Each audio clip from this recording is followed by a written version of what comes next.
আমাদের অনন্য স্টোরি সকল প্রকার পার্ট গল্প দেখতে আমাদের চ্যানেলটি সাবস্ক্রাইব করে পাশে থাকা বেল আইকনটিতে ক্লিক করে অল নোটিফিকেশন অন করে দিন। ট্যাপটা দে। আহান কোনো অশান্তি করলো না, চুপচাপ বোনের হাতে ট্যাপটা দিয়ে দিল। অন্য সময় হলে জীবনেও নিজের ট্যাপটা যারাকে দিত না, কিন্তু এখন পরিস্থিতি অন্যরকম। যারা অনলাইনে ঢুকে নিউজ ফিড স্ক্রল করতে লাগলো। সারা নিউজ ফিড জুড়ে নুহাসের নিউজ। একটা ভিডিও ভাইরাল হয়েছে যেখানে নুহাসকে জনগণরা মিলে হেনস্থা করছে। যারা কমেন্ট বক্সে গিয়ে সবার কমেন্ট পড়তে শুরু করলো। কেউ বলছে, ছেচে এসব রাজনীতি করা ছেলেরা এমনই করে, আমার আগে থেকে জানা ছিল। এইসব ছেলেদের গণধুলাই দেওয়া উচিত। কেউ বলছে, ভালো মানুষের মুখোশের আড়ালে এই ছিল তাহলে এদের আসল পরিচয়।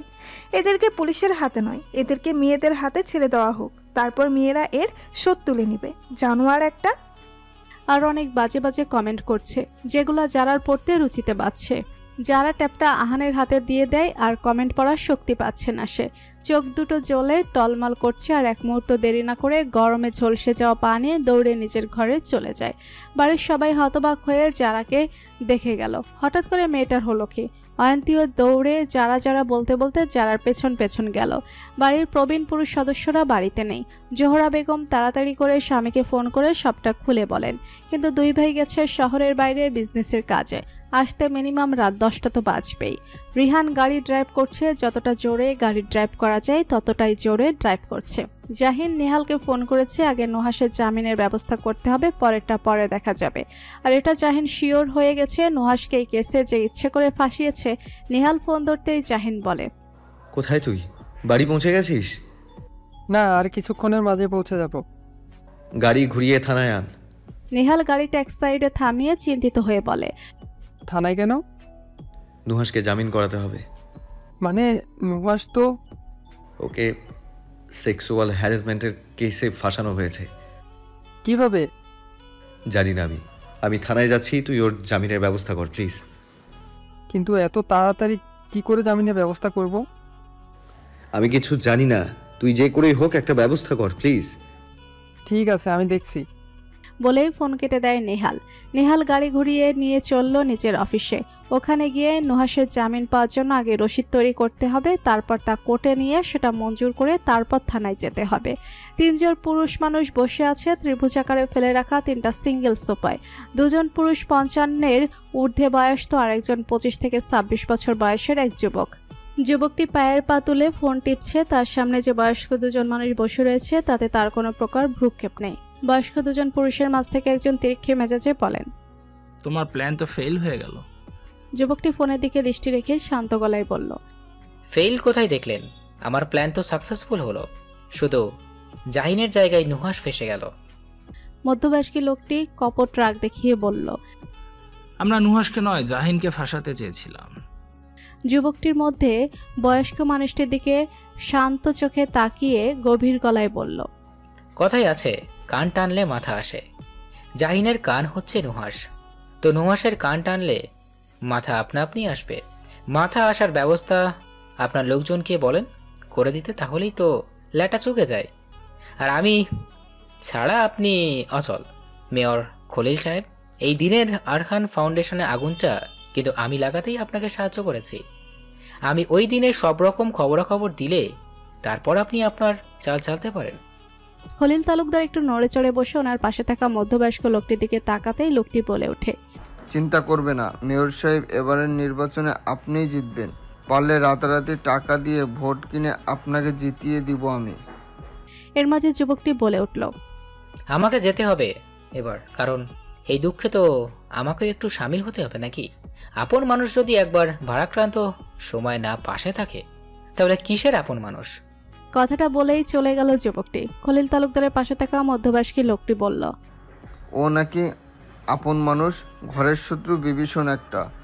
খলিল তালুকদার রাশভারী গলায় বলল, এই বিভীষণকে সবসময় আমার পাশে চাই চেয়ারম্যান সাহেব। নুহাশ আগের ন্যায় বসে রয়েছে, তবে চল শক্ত রেখে হাত মুষ্টিবদ্ধ করে রেখেছে। কানের মাঝে তিক্ততাময় কথাগুলো মনে হচ্ছে কেউ জোর করে ঠেলে দিচ্ছে। নুহাশ টেবিলের উপরে থাকা পানির বোতলটা হাতে নিয়ে ছুঁড়ে মারে দেয়ালে, সাথে সাথে শব্দ করে বোতলটা নিচে পড়ে। নুহাশ দুহাত দিয়ে নিচের উস্কো খুস্কো হয়ে থাকা চুলগুলো আঁকড়ে ধরে চোখ বন্ধ করে নেয়। ভেসে ওঠে রাতের আধারের কয়েক প্রহর আগে ঘটে যাওয়া বিভীষিকাময় ঘটনাটা। গাড়ির টায়ার চেঞ্জ হওয়ার পর নুহাশ গাড়ি ড্রাইভ করে অর্ধেক রাস্তায় আসতে হঠাৎ করে গাড়ির সামনে একটি মেয়ে এসে দাঁড়িয়ে পড়ে। নুহার সাথে সাথে গাড়ি ব্রেক করাতে মেয়েটি এচাটায় বেঁচে যায়। এ রাস্তা দিয়েই সচরাচর বেশি গাড়ি চলাফেরা করে না, হাতে গোনা 5 থেকে 6টা গাড়ি চলতে দেখা যায়।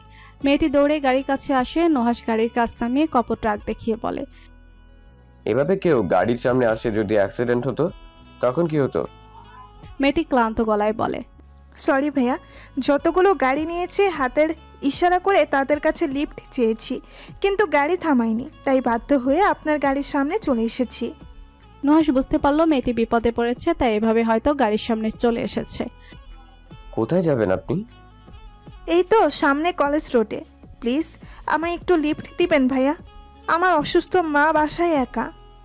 নুহাশ কিছু একটা চিন্তা করে বলে, ঠিক আছে উঠুন। ধন্যবাদ, অনেক ধন্যবাদ আপনাকে। নুহাশ গাড়ি থেকে নেমে পেছনে দরজা খুলে দিতেই মেয়েটি আমতা আমতা করে বলে, আমি সামনের সিটে বসি। সামনের সিটে বসবেন? জি। আচ্ছা বসুন গিয়ে। নুহাশ গাড়ি ড্রাইভ করা শুরু করলো, কিন্তু কিছু দূর যেতে আকস্মিক মেয়েটি চেঁচিয়ে বলা শুরু করলো, প্লিজ আমাকে কেউ বাঁচান এই অসভ্য লোকটার হাত থেকে। এই অসভ্য লোকটা আমাকে ব্যবহার করতে চাইছে, প্লিজ কেউ বাঁচান আমাকে। নুহাশ মেয়েটির কথা শুনে হতবাক হয়ে চোখ বড় বড় করে বলে, কি বলছেন আপনি এসব? আমি আপনাকে কখন? নুহাশের কথার কোনো উত্তর না দিয়ে মেয়েটি আবারও চেঁচিয়ে বলা শুরু করলো, দয়া করে আমাকে কেউ এই জানোয়ারটার হাত থেকে বাঁচান প্লিজ। নুহাশ না চাইতেই গাড়ি থামাতে বাধ্য হলো। মেয়েটা যা তা বলে চিৎকার চেঁচামেচি করেই যাচ্ছে, আর তার উপরে হঠাৎ করে কোথা থেকে এত মানুষ এসে জড়ো হয়ে গেছে তার গাড়ির সামনে। মেয়েটি গাড়ি থেকে নেমে দৌড়ে লোকগুলোর কাছে গিয়ে কাঁদতে কাঁদতে বলে, প্লিজ বাঁচান আমাকে, ওই লোকটার আমার সাথে। বলেই কান্নার গতি বাড়িয়ে দিল। নুহাশ গাড়ি থেকে নামতে 2-3 লোক এসে আকস্মিক নুহাশের কলার ধরে বলে, এই কুত্তার বাচ্চা, মেয়েদের সাথে অসভ্যতামো করিস? নুহাশ লোকগুলোকে বোঝানোর স্বরে বলল, বিশ্বাস করুন মেয়েটা মিথ্যে কথা বলছে, আমি তো ওনাকে লিফট দিয়েছিলাম। এই শালা চুপ কর, লিফট দেওয়ার নাম করে মেয়েদের হ্যারেস্ট করা, চল তোকে থানায় নিয়ে যাই। এর মাঝে একজন লোক বলে ওঠে, আরে এ তো নোহান রহমান, জানে তো জাহিনের সাথে সব সময় থাকে। ছি, এরা জনগণের সাহায্যের নাম করে এসব কি করে বেড়ায়, না জানি ওই জননেতা জাহিন কি করে বেড়ায়, আবার সে নাকি শুনলাম মেয়র পদে দাঁড়াচ্ছে। নুহাশ চিৎকার করে বলে ওঠে, একদম আমার ভাইয়ের নামে উল্টোপাল্টা কথা বলবেন না। এই শালা চুপ কর, অপরাধ করে আবার বড় বড় ভাষণ দিচ্ছিস। সব জায়গাতে তোর ভাষণ চলবে না, চল তোকে তোর মামার বাড়ি নিয়ে যাই। নুহাশকে নিয়ে থানায় আসলো। থানার কর্মরত লোকজন কিছু বোঝার তারা সোজা নুহাশকে নিয়ে এসআইয়ের রুমে নিয়ে যায়। সারা ফোনে একটা কেস নিয়ে কথা বলছিল। হঠাৎ করে বন্ধুকে এভাবে দেখে হতভম্ব হয়ে যায়, আর যখন নুহাশের করা কাজটা শুনতে পারল তখন যেন বিস্ময়ের শেষ চূড়ায় পৌঁছে যায়। সারা অসহায় নুহাশের দিকে এক নজরে তাকিয়ে আছে। মানুষজন নানা ধরনের কথা বলে যাচ্ছে প্রাণের বন্ধুর নামে। একসময় সারা এসব সহ্য করতে না পেরে টেবিলের উপরে পুরুষালী শক্ত হাতে তাবা মেরে গগন কাঁপিয়ে চিৎকার করে, স্টপ ইট, চুপ করুন আপনারা। থানাটা কি মাছের বাজার পেয়েছেন যে এইভাবে পারছেন চিল্লাচিল্লি করছেন? সবাই এই মুহূর্তে থানা থেকে বেরিয়ে যান, আর না হলে সব কয়টাকে লকআপে ভরবো। আর ভিকটিম কোথায়? তাকে নিয়ে আসুন এখানে। আপনাদের শুকনো কথাই আমি কাউকে অ্যারেস্ট করতে পারবো না। ভিকটিম এসে নিজের মুখে স্টেটমেন্ট দিবে, তারপর আমি এর অ্যাকশন নিব। জনগণের মাঝ থেকে একজন বলে, অবশ্যই ভিকটিম আছে আমাদের সাথে, তাকে আমরা নিয়ে আসছি। মেয়েটিকে আনা হলো থানার ভেতরে। এতক্ষণ মেয়েটি বাইরে ছিল। মেয়েটি ভেতরে আসার পরই একজন লোক গিয়ে তাকে কানে কানে কিছু একটা বলে গেল, যেটা সারাপ তীক্ষ্ণ চোখে দেখছে। মেয়েটি এসে সারাপের সামনে চেয়ারে বসলো, কিন্তু থানার ভেতর থেকে এখনো কেউ বের হয়নি। সারাপ চেয়ারে বসতে বসতে কনস্টেবল হান্নান করিমকে হুকুম করে সবাইকে থানার ভেতর থেকে বের করে দিতে। সবাই চলে গেলে রয়ে গেছে শুধু সারাপ আর মেয়েটি। সারাপ দীর্ঘ নিঃশ্বাস ছেড়ে মেয়েটিকে প্রশ্ন করলো, নাম কি আপনার? মেয়েটিকে ঢোক গিলে বলল, রুমা না রুমা? শারাপ টেবিলের উপরে দুহাত রেখে গম্ভীর গলায় বলল, তো মিস রুমা, লোকটি কানে কানে আপনাকে কি বলে গেল? রুমা আতকে উঠে শারাপের দিকে তাকালো, আমতা আমতা করে বলল, কোন লোকটি? ওই যে রুমের ভিতরে ঢোকার সময়। ও, উনি ভয় পেতে না করেছে আমাকে। শারাপ মাথা দোলাতে দোলাতে বলল, আচ্ছা, উনি ভয় পেতে না করছে আপনাকে, তা উনি কি আপনার পরিচিত কেউ? না। পরিচিত না হয় এত চিন্তিত আপনাকে গিয়ে? আজকালকার যুগে এমন মানুষও হয়। রুমা মেয়েটি চুপ করে রইল। শারাপ পুনরায় বলল, আচ্ছা, আপনি কি করেন? পড়াশোনা করি। ও আচ্ছা, আপনি সন্ধ্যাবেলা কোথায় থেকে এসেছিলেন? আসলে আমি আমার অসুস্থ মায়ের জন্য ওষুধ কিনতে গিয়েছিলাম, কিন্তু গাড়ি পাচ্ছিলাম না। তখন ওনার কাছে আমি লিফট চাই, আর উনি আমাকে সাহায্য করার নাম করে কুপ্রস্তাব দিচ্ছিল আর বাজেভাবে আমার শরীরে স্পর্শ করেছিল। আর তখন আমি সুযোগ বুঝে চিৎকার করে সাহায্য চাই সবার কাছে। বলেই কান্না শুরু করে দিল। শারাপ টিস্যু এগিয়ে দিয়ে বলল, ঠিক আছে, আপনার কেসটা আমি নিলাম, এর শেষ পর্যন্ত আমি যাব, আপনি চিন্তা করবেন না। তবে আপনাকে আমাদের কোনো দরকার পড়লে প্লিজ থানায় এসে হাজিরা দেবেন। রুমা হতবাক হয়ে বলে, কি, আমাকে থানায় আসতে হবে? শারাপ ঠোঁটের কোণে হাসি রেখে বলে, অবশ্যই আসতে হবে। আচ্ছা, এবার তাহলে আমি আসি। যাওয়ার আগে আপনার ফোন নম্বরটা দিয়ে যান। রুমা ফোন নাম্বারটা দিয়ে চলে যেতে নিবে, তখনই শারাপ রাশভারী গলায় বলে উঠল, ও আরেকটা কথা, সাবধানে যাবেন। নুহাসের থেকেও আরো বড় জানোয়ার হয়তো আপনার জন্য ওত পেতে বসে রয়েছে। বলা তো যায় না কখন কোথায় আপনার উপর হামলা হতে পারে। রুমা ভয় পেল শারাপের কথা শুনে। রুমা চলে যেতেই শারাপ জাহিনকে ফোন করে থানায় আসতে বলে। গাড়ি এসে থামে থানার সামনে। থানায় লোকবল অনেকটাই বেশি। দেখে মনে হচ্ছে যেন কারোর জন্য অপেক্ষা করছে তারা, আর তাদের দৃষ্টিও গাড়ির দিকে। রিহান গাড়ি থেকে নামতে নিলে জাহিন বাধা দিয়ে বলে, তুই গাড়িতে থাক। কিন্তু ভাইয়া। জাহিন রাগ দেখিয়ে বলে, যেটা বলছি চুপচাপ সেটা কর, বেশি কথা না বলে। আর হ্যাঁ, যাই হয়ে যাক না কেন, গাড়ি থেকে বের হবি না।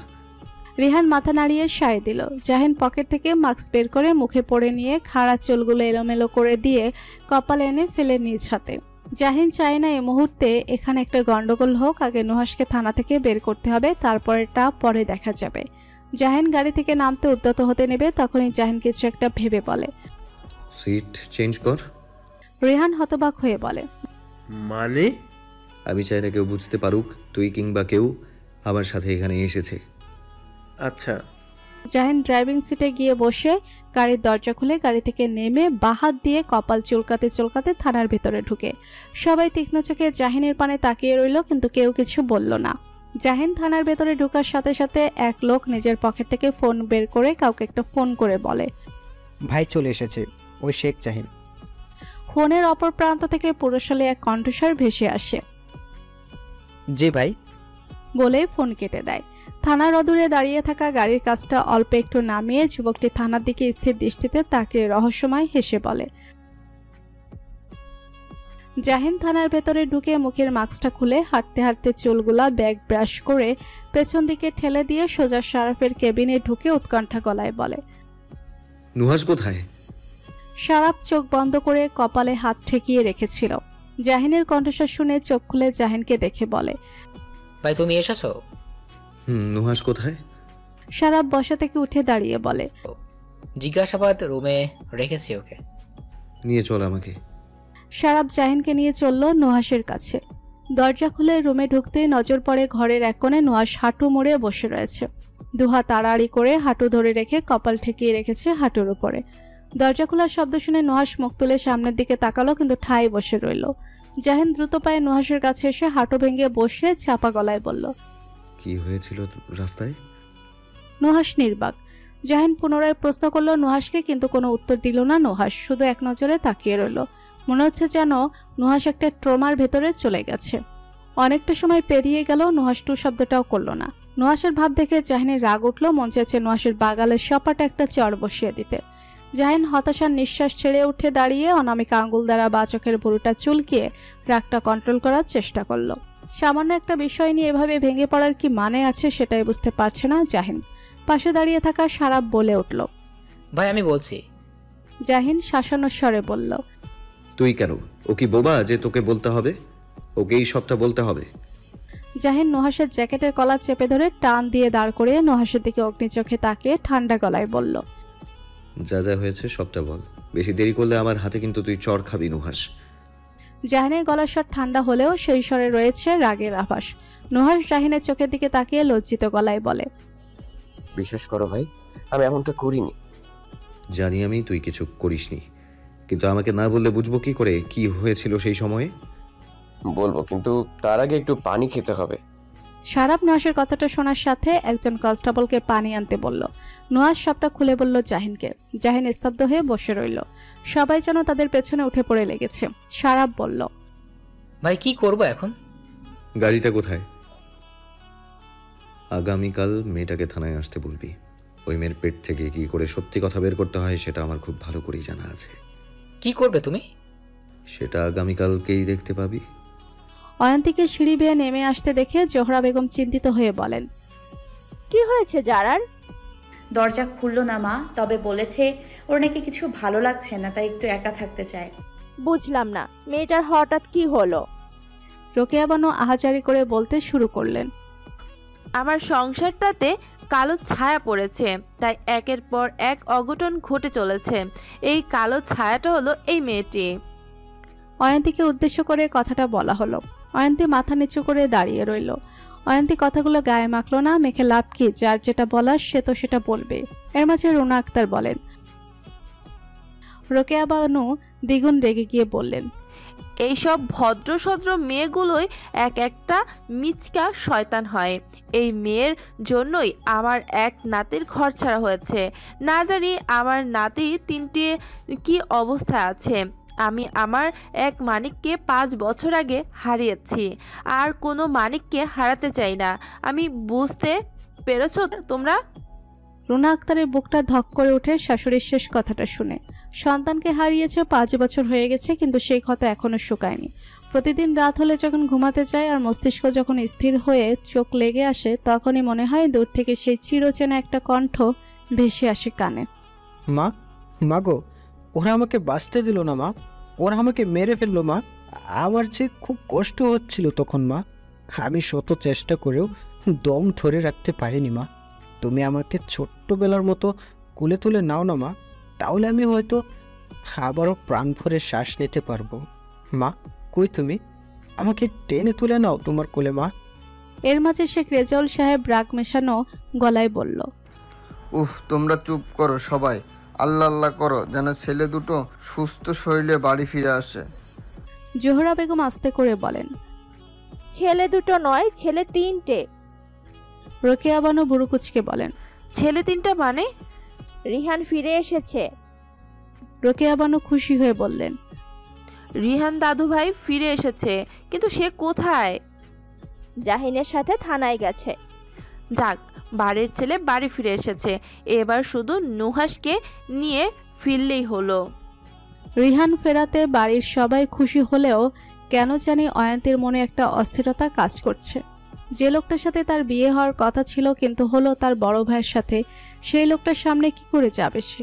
কি করে রিহান নামক লোকটাকে সে ফেস করবে? আর রিহানের বা কি করে তাকে ফেস করবে? রাত 10টা বেজে গেছে, কিন্তু নেহাল এখনো জামিনের কাগজ নিয়ে থানায় আসেনি। জাহিনের দলের সকলে এসেছে। সকলে নুহাসকে সান্ত্বনা দিচ্ছে সবকিছু ঠিক হয়ে যাবে বলে। থানার সামনে হঠাৎ করেই যেন লোকবল আরও বেড়ে গেছে, সাথে প্রেসের লোকজনও কোথা থেকে যেন উদয় হলো। জাহিন নেহালকে 6ঠবারের জন্য ফোন করতে নিলে নেহাল হন্তদন্ত হয়ে থানার ভেতরে আসে। জাহিন নেহালকে দেখার সাথে সাথে নেহালের কাছে গিয়ে বলে, সব ঠিকঠাক মতো হয়েছে? তোর ফোনটা পাওয়ার পর যেন একটু তাড়াতাড়ি জামিনের কাগজ মঞ্জুর করেছে কোর্ট থেকে। কাগজটা দে দেখি। জামিন পেয়ে গেছে নুহাস, কিন্তু এই কেসটা নির্বাচনের আগে যত দ্রুত সম্ভব বন্ধ করতে হবে আর সকলের সামনে প্রমাণ করতে হবে নুহাসের বিরুদ্ধে একটা ষড়যন্ত্র করা হয়েছে। থানার কার্যক্রম শেষ করে জাহিন নুহাসকে গম্ভীর গলায় বলে, এবার বাড়ি চল। এর মাঝে রাসেল বলে, ভাই বাইরে তো অনেক প্রেসের লোক আছে, কি করে যাবেন? জাহিন আকস্মিক চোখ মুখ লাল করে হিংস্র গলায় বলে, পায়ে হেঁটে যাব, আর প্রেসের লোকজন আছে তো তাতে আমার কি হয়েছে? ওদের ভয় কি আমি এখন লুকিয়ে বসে থাকবো? ওদের কাজই হচ্ছে একটা নিউজকে ঘুরিয়ে পেঁচিয়ে লেখা। ওরা যা পারে তাই লিখে ব্রেকিং নিউজ করে দিক, তাতে আমার পাল ছেঁড়া যাবে। সবাই হতবাক হয়ে জাহিনের দিকে তাকায়। ঠান্ডা মেজাজে জাহিনকে এভাবে রেগে যেতে দেখে যতটা না অবাক হয়েছে, ওরা তার চেয়ে বেশি অবাক হয়েছে জাহিনের মুখে এমন গালি শুনে। তাদের ভাই কি বিয়ে করে চেঞ্জ হয়ে গেল নাকি? জাহিন সবাইকে তার দিকে এভাবে তাকিয়ে থাকতে দেখে বলে, আমাকে যদি তোদের দেখা হয়ে থাকে তাহলে সর আমার সামনে থেকে। সারাব বলে ওঠে, ভয় চিন্তা করো না, আমার ফোর্স দিয়ে ওদের আটকে রাখবো।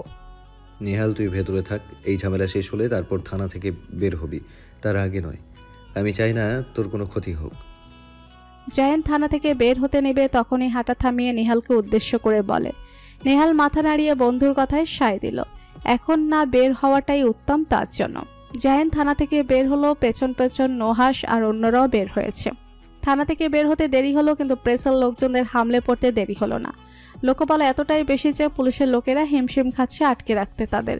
প্রেসের লোকজন অনেক প্রশ্নই করলো দূর থেকে জাহিনকে, কিন্তু একটা প্রশ্নেরও উত্তর দিল না জাহিন। অন্যদিকে জনগণরা হিংস্র হয়ে বাজে বাজে কথা বলে যাচ্ছে। বোঝাই যাচ্ছে কারো পোষা কুকুর তারা, আর তারা তাদের মালিকের বলা কথাগুলো জাস্ট এখানে এসে আওড়াচ্ছে। এর মাঝে আকস্মিক এক পাথর ছোড়া হলো, সেটা এসে পড়েছে জাহিনের ঠিক পায়ের নিচে। দেখেই বোঝা যাচ্ছে আক্রমণের সংকেত দিচ্ছে তাদেরকে। জাহিন একবার পায়ের কাছ থেকে পাথরটার দিকে তাকিয়ে সামনের দিকে তাকাতে চোখ বড় বড় করে নুহাস বলে চিৎকার করে নুহাসকে নিচের জায়গা থেকে সরিয়ে দেয়, কিন্তু ছোড়া পাথরটা গিয়ে পড়ে জাহিনের ঠিক বাগালের হাড়ের অংশটাতে। জাহিন চোখ বন্ধ করে দাঁতে দাঁত চেপে যন্ত্রণাটা সহ্য করে নিল। গাল বেয়ে গড়িয়ে পড়ল লাল রক্তের ধারা। নুহাস আতকে উঠে বলে, ভাই তুমি ঠিক আছো? জাহিন হাত দিয়ে ক্ষতস্থানটা চেপে ধরে বলে, আমি ঠিক আছি, তোরা সবাই তাড়াতাড়ি গাড়িতে ওঠ। সবাই গাড়িতে উঠে বসলে জাহিন গাড়িতে না উঠে বসে একজনকে দেখে থমকে যায়। লোকটা তাকে হাতের ইশারা বোঝায় ইউ আর ফিনিশ। জাহিন লোকটার দিকে তেড়ে যেতে চাইলে সারাব বাধা দিয়ে বলে, ভাই গাড়িতে ওঠো তুমি, এখানে আর বেশিক্ষণ থাকলে একটা দাঙ্গা শুরু হয়ে যাবে। জাহিনকে জোর করে সারাব গাড়িতে বসিয়ে দেয়। রাত 11টার সময় জাহিন, রিহান আর নুহাস শেখ বাড়িতে এসে পৌঁছায়। আজমাল শেখ আর আজহার শেখ কিছুক্ষণ আগেই বাড়িতে এসে পৌঁছেছেন। জাহিন সদর দরজা পেরিয়ে ভেতরে প্রবেশ করতে আজমাল শেখ ছেলের সামনে এসে সজোরে বাগালে চড় বসিয়ে দেন। এভাবে চড় মারাতে জাহিনের ক্ষতস্থানটা যেন আরো তাজা হয়ে উঠল। জাহিন চোখ বন্ধ করে বাবার চড়টা হজম করে নিল। আকস্মিক জাহিনের গালে এভাবে চড় মারাতে বাড়ির সকলে হতবাক হয়ে তাকিয়ে রইল। জোহরা বেগম আতকে উঠে বলেন, তুমি কি পাগল হয়ে গেলে? এত বড় ছেলের গায়ে হাত তুলছো? আজমাল শেখ ঝাঁঝালো গলায় বললেন, তুমি চুপ করো জোহরা, আজকে ওর সাথে আমার একটা বোঝাপড়া আছে। ও পেয়েছেটা কি? রাজনীতি করে ও কি বুঝাতে চাইছে আমাদের? রাজনীতি করলে জীবনে কোনো রকম অ্যাচিভমেন্ট পাওয়া যায় না, যা পাওয়া যায় সবটাই ধ্বংস। 5 বছর আগের জীবনে ফিরে যাও জাহিন, ভেবে দেখো 5 বছর আগে এই রাজনীতি আমাদের কাছ থেকে কি কেড়ে নিয়েছিল। জাহিন শান্ত গলায় বলে, আপনি মেইন কথায় আসেন বাবা, এভাবে ঘুরিয়ে পেঁচিয়ে কথা না বলে। তুমি রাজনীতি ছেড়ে দাও, এটাই আমার কথা। সরি বাবা, রাজনীতি ছাড়তে পারবো না। কাউকে না ছাড়ার কথা দিয়ে রেখেছি আমি, তাই আপনার কথাটা মানতে পারবো না আমি। আজমাল শেখ উচ্চ বাক্যে বলেন, জাহিন বাবার মুখে মুখে তর্ক করা শিখে গেছো দেখা যায়। আপনি জানেন বাবা, আমি তর্ক করতে পছন্দ করি না, কিন্তু কিছু জায়গাতে তর্ক করতে হয়। হয় তুমি রাজনীতি ছাড়বে, নয় তুমি আমার বাড়ি ছেড়ে চলে যাবে। জোহরা বেগম আবেগী গলায় বলে ওঠেন, কি বলছো কি তুমি এসব ছেলেটাকে? যা বলছি ঠিকই বলছি, ওই বাড়ি থেকে চলে যাক। হাজার শেখ ভাইকে বোঝার স্বরে বলেন, ভাই আপনি একটু শান্ত হন, এভাবে হাইপার। ছোট ভাইকে আর কিছু বলতে না দিয়ে আজমাল শেখ বলে তেতে উঠে বলে, তুই চুপ কর, তুই হচ্ছিস মেইন কালপিট। তুই যদি এই রাজনীতিতে না জড়াতি তাহলে এমন কিছুই হতো না, না এই বাড়ির বড় ছেলেকে হারাতে হতো, না আজকের এই ঘটনাটা করতো। হাজার শেখ পিছু হেঁটে যান। ভাই তার আজ ভীষণ ক্ষেপে গেছে। জাহিন নির্লিপ্ত ভঙ্গিতে বলে, ঠিক আছে, আমি এই বাড়ি ছেড়ে চলে যাব, তাতে যদি আপনি খুশি হন তো তাই হবে। জোহরা বেগম ছেলের কাছে এসে ছেলের হাত ধরে দূরে নিয়ে গিয়ে রেগে বলেন, কি বলছিস কি তুই? এই বাড়ি ছেড়ে চলে যাবি মানে? জাহিন কোনো কথা বলল না। জোহরা বেগম স্বামীর দিকে ফিরে বললেন, আর তুমি কি বলছো এসব? ভেবে বলছো তো? হ্যাঁ আমি ভেবেই বলছি, ওর ভালোর জন্য বলছি, ওর ভবিষ্যতের কথা চিন্তা করে বলছি। ও আর এখন নয়, ওর জীবনের সাথে একটা ফুলের মতো মেয়ের জীবন জড়িয়ে আছে, আর আমি চাই না মেয়েটার জীবন নষ্ট হয়ে যাক ওর এই রাজনীতির জন্য। জাহিন বাবার কথাটা শুনে ড্রয়িং রুমের চারপাশটায় নজর বোলায়, কিন্তু আয়াতের কোনো অস্তিত্ব নাই। কোথায় আছে মেয়েটা? ও কি জানে না জাহিন যে বাড়িতে এসেছে? আজমাল শেখ পুনরায় নরম স্বরে বললেন, ও নিজের চোখে দেখেছে রাজনীতি কি করে একটা জীবন ধ্বংস করে দিয়েছে। কিন্তু তারপরে ওর কোনো শিক্ষা হয়নি। আজ যে নুহাস জেলে গিয়েছিল সেটা ওই রাজনীতির কারণেই গিয়েছে। আচ্ছা তুমি চুপ করো, যা হওয়ার হয়ে গেছে। জাহিন তো সবটা সামলে নিয়েছে। কি সামনে নিয়েছে ও? নুহাসের শুধু জামিন হয়েছে, জোহরা কেস এখনো শেষ হয়নি। আচ্ছা আচ্ছা চুপ করো। এখন বাবা মা ঘুমিয়েছেন, একটু আগে ওষুধ খেয়ে। ওনারা উঠে গেলে স্বাস্থ্যের জন্য খারাপ হবে। তুমি রুমে চলো আমার সাথে। আজমল শেখ আর কিছু না বলে রুমে চলে যায়। জোহরা বেগম নুহাস, রিহান আর নুহাসকে উদ্দেশ্য করে বলেন, তিনজনের ঘরে যাও আর গিয়ে ফ্রেশ হও। রাতের খাবারটা রুমেই পাঠিয়ে দিব তোমাদের। রিহান দ্রুত পায়ে হেঁটে নিজের ঘরে চলে যায়। রিহান এতক্ষণ আড়ালে ছিল, বাবা যদি একবার তাকে দেখে নিত তাহলে খবর আছে, কিন্তু সকালবেলা যদি দেখে তখন তো এখন এর খবরটা পড়বে। নুহাসের দু চোখ খুঁজে বেড়াচ্ছে যারাকে, কিন্তু যারা নেই। মেয়েটা তার এই বিষয়ে জানার পর থেকে কি ভাবছে তার সম্পর্কে, হয়তো তাকে খুব খারাপ ভাবাচ্ছে। তবে একদিক থেকে ভালোই হয়েছে, এতে যদি যারা নুহাসের দিক থেকে মুখ ফিরিয়ে নেয় তাতে দুজনের জন্যই সুখকর। নুহাস ধীর পায়ে হেঁটে সিঁড়ি বেয়ে নিজের ঘরের দিকে চলে যায়, তবে যাওয়ার আগে যারা রুমের দিকে এক পলক তাকায়। জোহরা বেগম ছেলের ক্ষতস্থানটায় আস্তে করে ছুঁয়ে দিয়ে ধরা গলায় বলেন, ইস কতটা কেটে গেছে। জাহিন মায়ের হাতটা ধরে বলে, মা আমি ঠিক আছি, এতটা প্যানিক হওয়ার মতো কিছু হয়নি। বাবার কথা কিছু মনে করিস না বাবা। বাবা রেগে গেলে কথাগুলো বলে ফেলে, মন থেকে বলেনি। জানি। যা ঘরে যা। জাহিন 6 কদম পেরিয়ে সিঁড়ির কাছে যেতেই থমকে যায়। কিছু একটা মনে করে কিচেনের দরজার দিকে তাকাতে কেউ একজন দ্রুত সরে যায়, তবে শাড়ির আঁচলে কিছুটা অংশ দেখা যায়। জাহিন বুঝতে পারলো এটা তার লাজুক বধূ ছাড়া কেউ নয়, কিন্তু মেয়েটা ভাবে লুকোচুরি খেলছে কেন, সামনে পড়ছে না কেন তার। জাহিন দীর্ঘ নিঃশ্বাস ছেড়ে সিঁড়ি বেয়ে উপরে চলে যায়। জাহিন চলে যেতে অয়ন্তী কিচেন থেকে বেরিয়ে আসে। অয়ন্তীকে দেখার সাথে সাথে জোহরা বেগম বলেন, অয়ন্তী মা ঘরে যাও, ঘরে গিয়ে জাহিনের ক্ষতস্থানটা পরিষ্কার করে দাও। আচ্ছা। জাহিন ঘরে ঢুকে জ্যাকেটটা গা থেকে খুলে বিছানায় রেখে এলোমেলো পায়ে হেঁটে সোজা গিয়ে বসে পড়ে সোফায়। মাথাটা সোফায় হেলিয়ে দিয়ে চোখ বন্ধ করে নেয়। কিয়ৎক্ষণ সময় যেতে জাহিন কারোর উপস্থিতি বুঝতে পেরে চোখ মেলে তাকালো। চোখের সামনে ভেসে উঠল অয়ন্তীর শুকনো মুখটা, তার থেকে অদূরে দাঁড়িয়ে আছে মেয়েটা। জাহিন পুনরায় চোখ বন্ধ করে আস্তে করে বলে, কিছু বলবেন? আসলে মা বলেছে আপনার ক্ষতটা পরিষ্কার করে দিতে। জাহিন চোখ বন্ধ অবস্থায় বলল, শুধু মা বলেছে বলে ক্ষতস্থানটা পরিষ্কার করতে এসেছেন? অয়ন্তী জাহিনের কথায় নিরুত্তর রইল। শুধু মা বলেছে বলে যে সেটা করতে এসেছে এমনটা নয়, স্ত্রীর দায়িত্ব থেকে ও এটা সে করত। জাহিন অয়ন্তীর কোনো সারা শব্দ না পেয়ে চোখ মেলে অয়ন্তীকে আগের স্থানে দাঁড়িয়ে থাকতে দেখে বলে, কি হলো, দাঁড়িয়ে থাকবেন নাকি পরিষ্কার করে দিবেন ক্ষতটা? অয়ন্তী জাহিনের কথা শুনে আলমারি থেকে ফার্স্ট এড বক্স টেনে জাহিনের কাছে এসে দাঁড়ায়, কিন্তু ভেজাল বাঁধলো অয়ন্তী কোথায় বসে জাহিনের চিকিৎসা করবে। জাহিন তো সিঙ্গেল সোফায় বসেছে, আর সিঙ্গেল সোফায় তো আরেকজন বসতে পারবে না। জাহিন অয়ন্তীর ভাবনা বুঝতে পেরে সেন্টার টেবিলটা টেনে একটু কাছে এনে বলে, এখানে বসুন। অয়ন্তী অবাক চোখে জাহিনের দিকে তাকালো। এই লোক দেখা যায় অন্তর্যামী, তার ভাবনা বুঝে ফেললো। জাহিন পুনরায় বলল, কি হলো, বসুন। অয়ন্তী জাহিনের মুখোমুখি হয়ে বসল। জাহিনের দু পায়ের মাঝখানে অয়ন্তীর ছোট্ট পা দুটো রাখা। জাহিন এক দৃষ্টিতে অয়ন্তীর দিকে তাকিয়ে রইল। মেয়েটার চোখে মুখে কেমন যেন একটা অদ্ভুত মায়া আছে, যে মায়া সে বারবার আটকে যায় আর একটানা একটা উল্টোপাল্টা কাজ করে বসে। অয়ন্তী নিচের ঠোঁট কামড়ে ধরে তুলা বের করছে। জাহিন তা দেখে ঢোক গিলে সাথে সাথে নজর সরিয়ে নেয়। এদিকে অয়ন্তী তুলা বের করে তুলাতে স্যাবলন লাগিয়ে একটু ঝুঁকে জাহিনের ক্ষতস্থানে চেপে ধরল।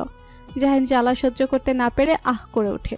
অয়ন্তী জাহিনের আর্তনাদ শুনে দিশেহারা হয়ে সাথে সাথে তুলাটা সরিয়ে নিয়ে জাহিনের বাঁ গালে হাত রেখে কিছু এগিয়ে এসে ক্ষতস্থানে ফু দিতে শুরু করলো। অয়ন্তী ফু দিতে ব্যস্ত আর জাহিন তার বউকে দেখতে ব্যস্ত। অয়ন্তীর চোখে মুখে স্পষ্ট দুশ্চিন্তার ছাপ দেখা যাচ্ছে, সেটাই তাকে নিয়ে। জাহিন মুস্কি হাসল। অয়ন্তী যখন বুঝতে পারলো সে জাহিনের অনেকটা কাছাকাছি চলে এসেছে, সাথে সাথে অয়ন্তী নিজেকে দূরে সরিয়ে নিয়ে কাপা কাপা গলায় বলল, পরের কাজটা আপনি করে দিয়েন।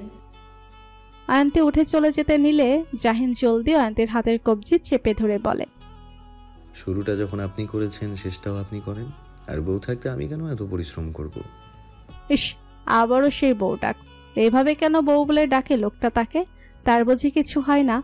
অয়ন্তীর ভাবনার মাঝে জাহিন তার কবজি ধরে টান মারে, কিন্তু অয়ন্তী নিজের টাল সামলাতে না পেরে সোজা গিয়ে পড়ে জাহিনের বক্ষস্থলে। অয়ন্তী ভয়ে দুহাত দিয়ে খামচে ধরে জাহিনের দুকাত। এভাবে টান মারাতে অয়ন্তীর খোপা করে রাখা চুলগুলো খুলে গিয়ে সমস্ত চুল গিয়ে পড়ে জাহিনের মুখে। জাহিন প্রাণ ভরে নিঃশ্বাস নিল। আচ্ছা, মেয়েদের চুলের ঘ্রাণ এমন মাতাল করা হয় কেন? এটা চুলের নিজস্ব ঘ্রাণ নাকি শ্যাম্পুর ঘ্রাণ, কোনটা?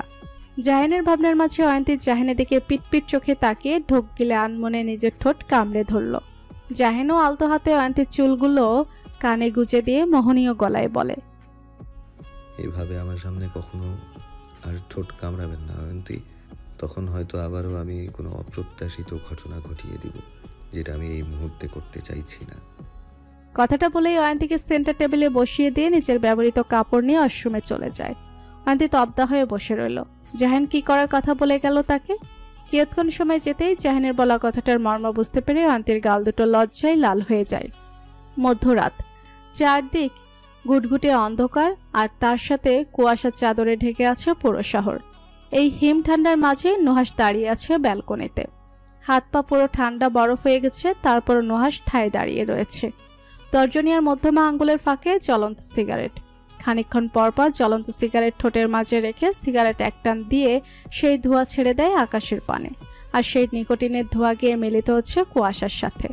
হঠাৎ করেই দরজা লাগানোর শব্দ শুনে নুহাস চমকে ওঠে। এত রাতে তার ঘরে কে এলো? নুহাস সিগারেট না ফেলে দ্রুত পায়ে রুমে এসে দরজার পাশে জারাকে দেখে হতভম্ব হয়ে যায়। ঠোঁট জোড়া আপনা আপনি আগলা হয়ে যায় তার। নিজের চোখ দুটোকে যেন সে বিশ্বাস করতে পারছে না স্বয়ং যারা তার রুমে।